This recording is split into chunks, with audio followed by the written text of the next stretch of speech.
Hello everyone, welcome to my new vlog. अनि आज चाहिँ भाइ र म काफी जाने हो नौबुद्ध खासमा काम परेर हजुरबाले भेट्न बोलाएको कि हजुरबाले सरी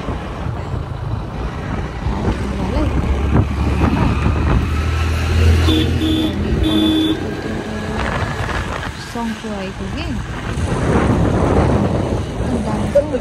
थुप्रै पिस छ होइन नौबुद्ध जाने बाटोहरू चाहिँ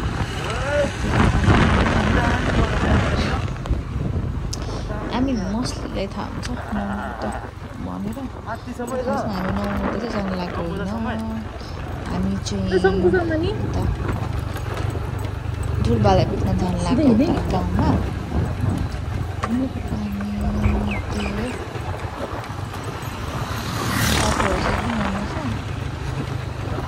राम्रो शान्त एकदम राम्रो छ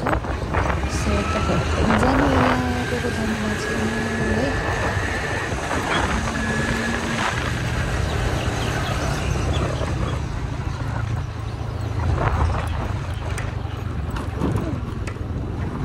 यतापट्टिको बाटो र त यताबाट नजिक हुन्छ क्या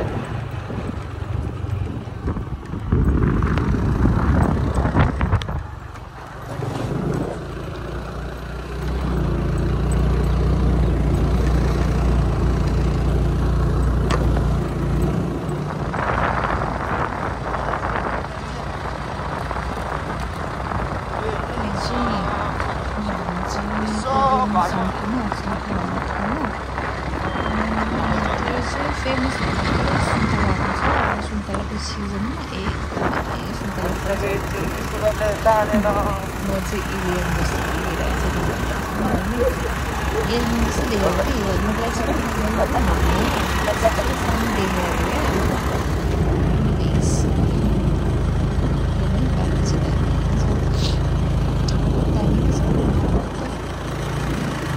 बाहिरमा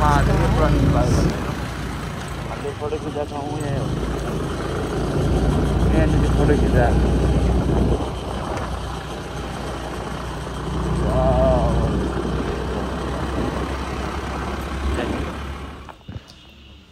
हामी चाहिँ अहिले स्याम्पाटी भन्ने ठाउँमा आइपुग्यौँ ठ्याक्कै नौबुद्ध तल होइन आन्टीलाई सोधेको मैले क्यास निकाल्नै बिर्सेछु अनि क्यास अब गाउँतिर त त्यति त्यो कार्ड चल्दैन नि त हामी अनलाइन पेमेन्ट चल्दैन म चाहिँ अब आन्टीलाई सोध्दैछु यहाँ चाहिँ कति पसलमा सोधेँ क्या सोध्नु चाहिँ यो आन्टीकोमा चाहिँ रहेछ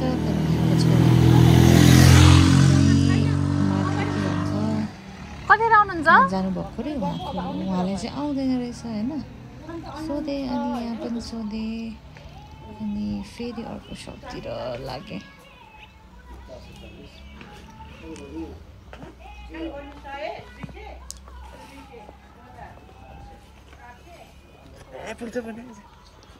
रेड भइसक्यो त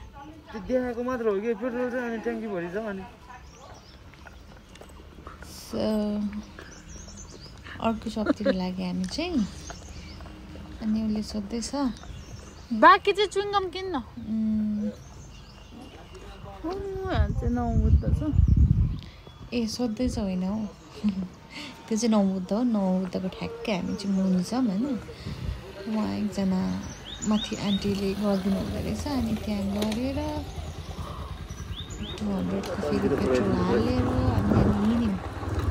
गाउँतिर अब त अफरोडै हुने अफरोड चाहिँ कति छ भने तपाईँको अलमोस्ट छैन होइन माटो क्या मतलब कस्तो माटो भने बाटो त गाड्ने क्या माटो धुलो यति धुलो धुलो त्यो माथि कालो कपडा मेरो त्यो माथि यस्तो बाटोमा स्कुटी है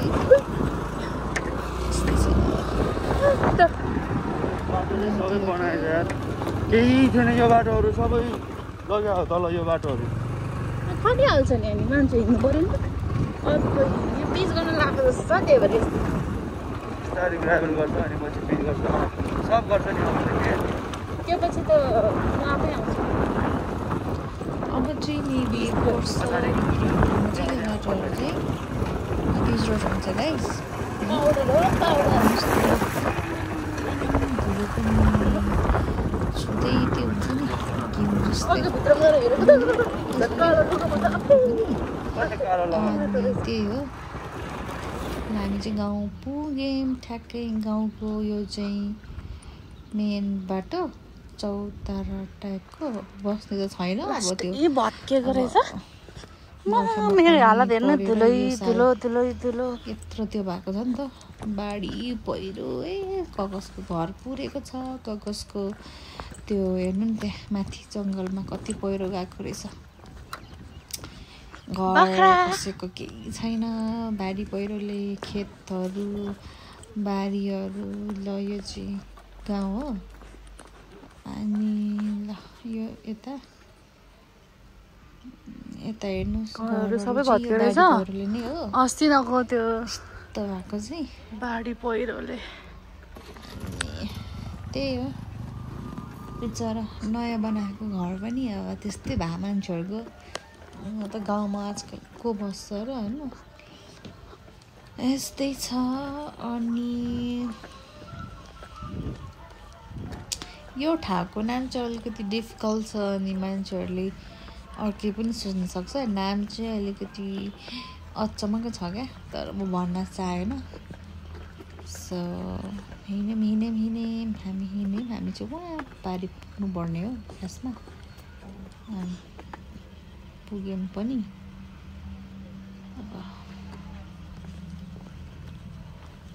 यति घाम यति चर्को घाम बिचरा यो दुईवटा घर पनि अब एउटा त पुरानै हो यो नयाँ बनाएर रहेछ यो पनि पुरा माथिबाट यो बाटो केही थिएन क्या लास्टै सब पुरेको थियो माथि जङ्गल अब मुनि घरहरू बारी खेत मान्छेहरूको हेर्नु न यस्तो मान्छेको घरमाथि बाढी पहिरो जरा कस्तो माया लाग्ने गरी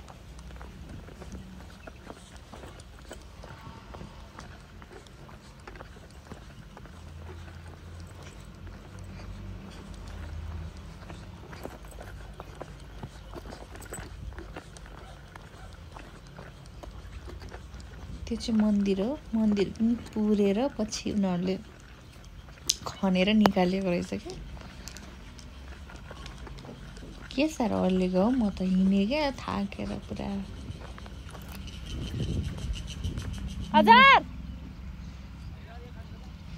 गाउँघरको घर यस्तै हो होइन यो चाहिँ उहाँहरूको पुर्खौली घर हो पुरानो बाजे बोजू देखेको गाउँ आए गाइस गाउँ फुलवाला भेट्न आएको अनि यस्तो नयाँ घर चाहिँ पुरै बाढी पहिरोले हानेर खाली भए त्यो बाढी पहिरोले सब भत्केको छ क्या यति धुलो खाएँ यति माटो खाएँ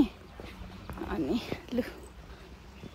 पुरानो घर चाहिँ यो हो एकदमै पुरानो घर यही हो पुरानो घर चाहिँ अनि किनभने रिसेन्टली उतापट्टि चाहिँ अर्को घर बन्दैछ त्यो बारीले त्यो भएर अनि यसमा चाहिँ कोही बस्नुहुन्न थियो पछि अब कहाँ जानु त होइन त्यत्रो बाढी भइरहेछ अब यहीँ बसेँ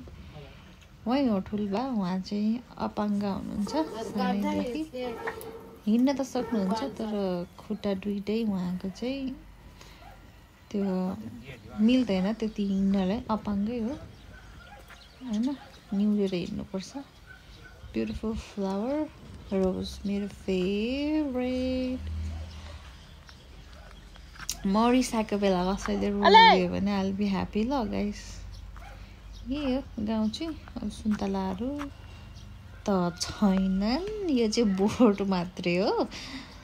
अनि त्यही हो यही हो गाउँको टुर यति नै गर्मीले यस्तो चर्को थियो खिच्नै पाएन यो पनि हो घर होइन गाउँघरमा आजकल कोही बस्दैनन् क्या त्यो भयो भने बिचरा अब बुढाबुढी हो बुढाबुढी पनि अब काठमाडौँमा बस्न मान्दैनन् क्या सो सो यस्तै छ गाइस म चाहिँ एकछिनसम्म त्यहाँ टोलाको टोलै भएँ अनि भिडियो एउटै ठाउँमा मात्र टोहाबाट एउटै ठाउँमा मात्रै स्टक भएछ क्या सो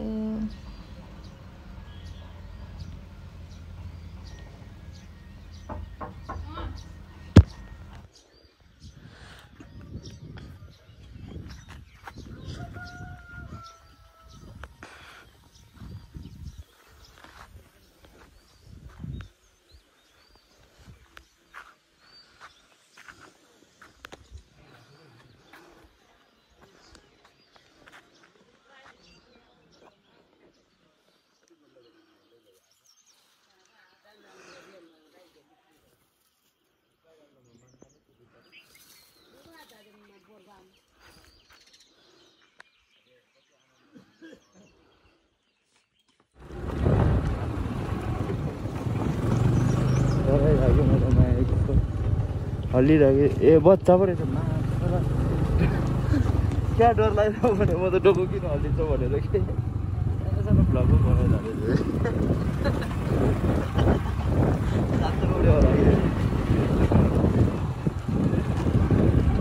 यहाँतिर त म पहिला दिउँसो हिँड्दा पनि डर लाग्थ्यो बाटो चाहिँ चलाउनु सक्दैन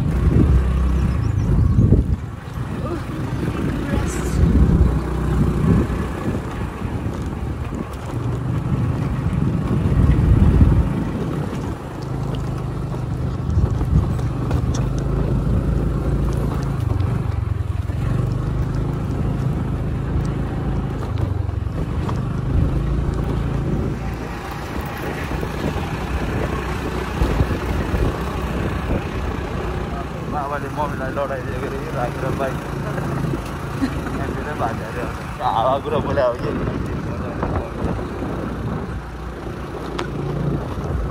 सोध्नुपर्छ भनेर उसले उठायो भने गाली गर्छ